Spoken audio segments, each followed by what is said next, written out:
Hi everybody, Jeff Colburn here. This is part 3 of the lightning videos, talking about how to photograph lightning and what equipment that I use. Today I'm going to be talking about a lightning trigger, which is a device that you can put onto your camera that will allow it to automatically take photographs when a lightning bolt goes off. This is the one that I use. It's a lightning bug. Good price, under $200. It's got some nice features to it that'll keep it safe in the rain. And this one has a solid sheet of plastic on the top with your controls. So if rain gets on the top of this, it's not going to get inside the unit, because other ones will sometimes have buttons, and if they haven't waterproofed it on the inside, then water can get in, and that's never good for electronics. They also have a little angular side to it, and this is where you plug in the cable that'll go to your camera. So this angle helps protect this little plug down here and keeps water from getting in. So it's a nice, pretty waterproof unit here. And what these do is, just before a lightning bolt goes off, there's an infrared pulse.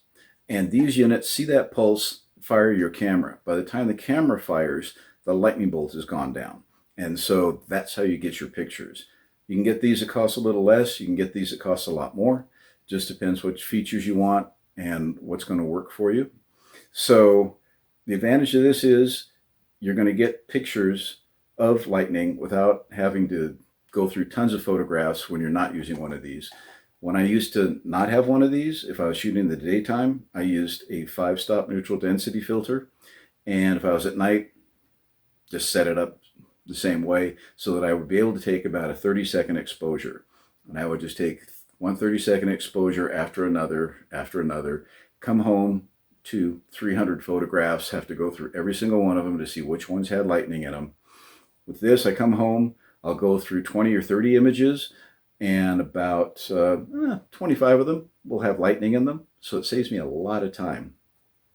So this is a great way to go, and I would suggest getting one of these once you've tried a little lightning photography, see if it's what you like, then go and get one of these things, because it'll just make your life so much easier.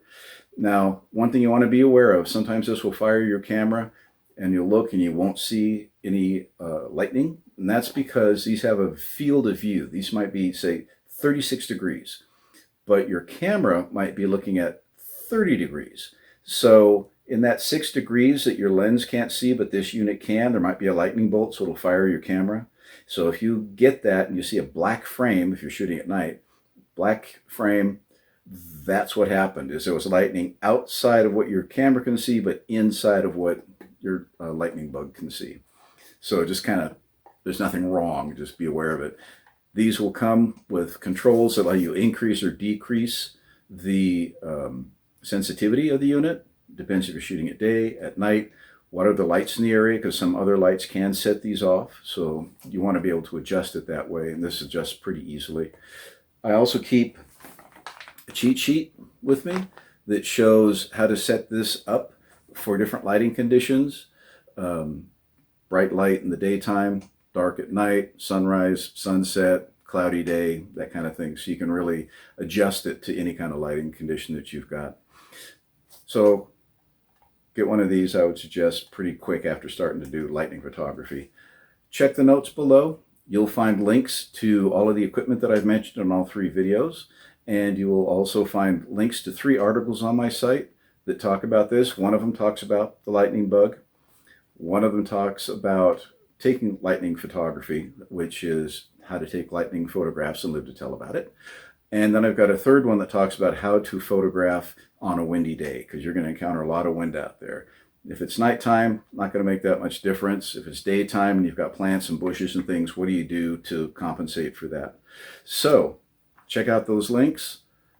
Think about getting one of these things. Be very careful when you're out shooting lightning. No guarantees out there.